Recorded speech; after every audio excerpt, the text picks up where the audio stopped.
ఆంధ్రప్రదేశ్లోని వీఐపీ నియోజకవర్గాల్లో పాలకొల్లు ఒకటి. మెగాస్టార్ చిరంజీవి పోటీ చేసి ఓడిపోయిన ఆ నియోజకవర్గంలో ఎమ్మెల్యే నిమ్మల రామానాయుడు జెండా పాతడమే కాదు, ఎవరూ పీకలేనంతగా పాతుకుపోయారు. ప్రజల్లో కలిసిపోయే ఆయన శైలి, అవినీతి అనే మాటే వినిపించని తీరు, సమస్యలపై తక్షణం స్పందించే గుణం ఆయనను రాజకీయంగా బలపరిచాయి. అందుకే ఆయనకు వ్యతిరేకంగా ఏ ఒక్క నేత కూడా నిలబడలేకపోతున్నారు. ఈసారి జనసేన పొత్తు ఆయనకు అదనపు బలం. వైసీపీకి బలమైన నేత కరువయ్యారు. పశ్చిమ గోదావరి జిల్లాలో పాలకొల్లు నియోజకవర్గం రాజకీయంగా ప్రత్యేకంగా ఉంటుంది. అంచనాలకు అందని విధంగా తీర్పునివ్వడం అక్కడి ఓటర్ల ప్రత్యేకత. రాజకీయంగానే కాదు, సినీ రంగంలోనూ శాసించే స్థాయిలో ఉన్నారు పాలకొల్లు నియోజకవర్గ వాసులు. అలా అని సినీ పెద్దలకు ఆదరించిన చరిత్ర ఈ నియోజకవర్గానికి లేదు. పాలకొల్లు నియోజకవర్గానికి చెందిన మెగాస్టార్ చిరంజీవి, దర్శకరత్న దాసరి నారాయణరావు, అల్లు రామలింగయ్య, కోడి రామకృష్ణ, చలం, పినిశెట్టి రవిరాజ, రేలంగి నరసింహారావు, బన్నీ వాసు, అడ్డాల చంటి ఇలా ఎందరో ప్రముఖులు సినీ రంగంలో రాణించారు, ఇంకా రాణిస్తున్నారు. చిరంజీవి, దాసరి రాజ్యసభ సభ్యులుగా, కేంద్ర మంత్రులుగా పనిచేశారు.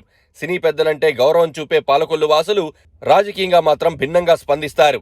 మెగాస్టార్ చిరంజీవి 2009లో ప్రజారాజ్యం పార్టీని స్థాపించి సొంత ప్రాంతమని ఇక్కడి నుంచి పోటీ చేసినా ఆయనకు వ్యతిరేకంగా తీర్పునిచ్చారు పాలకొల్లు ఓటర్లు. గత ఎన్నికల్లో రాష్ట్ర వ్యాప్తంగా వైసీపీ ఏకపక్ష విజయం సాధించినా పాలకొల్లులో మాత్రం టీడీపీ జెండానే ఎగిరింది. కాపు సామాజిక వర్గానికి కేర్ ఆఫ్ అడ్రస్ గా పాలకొల్లు నిలుస్తుంది. ఈ నియోజకవర్గంలో పార్టీ ప్రభావం కంటే అభ్యర్థుల బలాబలాలే ఎక్కువగా గెలుపును నిర్దేశిస్తున్నాయి. 2014లో ఎమ్మెల్యేగా గెలిచిన రామానాయుడు వ్యక్తిగతంగా కష్టించి పనిచేయటంతోనే 2019లో వైసీపీ హవాలోనూ గెలవగలిగారు.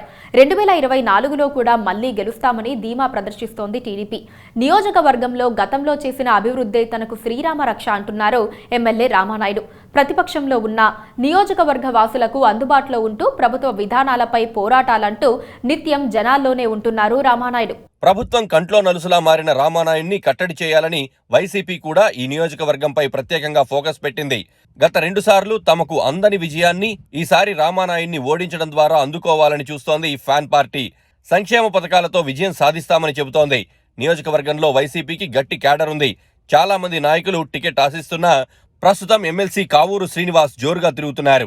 నియోజకవర్గ ఇన్ఛార్జిగా ఉన్న శ్రీనివాస్ జెడ్పీ చైర్మన్ గాను పనిచేశారు.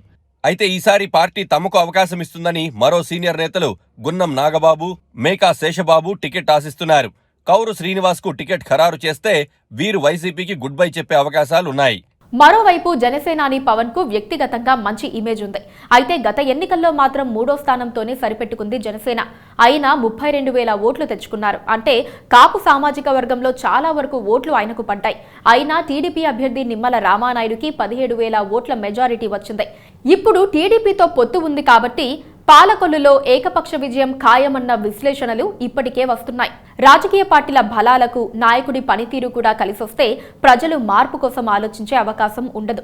అలాంటి పరిస్థితిని నిమ్మల రామానాయుడు కల్పిస్తున్నారని రాజకీయ వర్గాలు భావిస్తున్నాయి. అయితే రాజకీయాల్లో గెలుపోటములు ప్రజల చేతుల్లో ఉంటాయి. ఎలాంటి నేతనైనా ఓడించిన సందర్భాలు ఉన్నాయి. నిమ్మల అజేయుడని చెప్పలేం, కానీ ఇప్పటి వరకు పూర్తి స్థాయిలో అడ్వాంటేజ్ ఆయనకే ఉందని నియోజకవర్గంలో ఏకాభిప్రాయం ఉంది.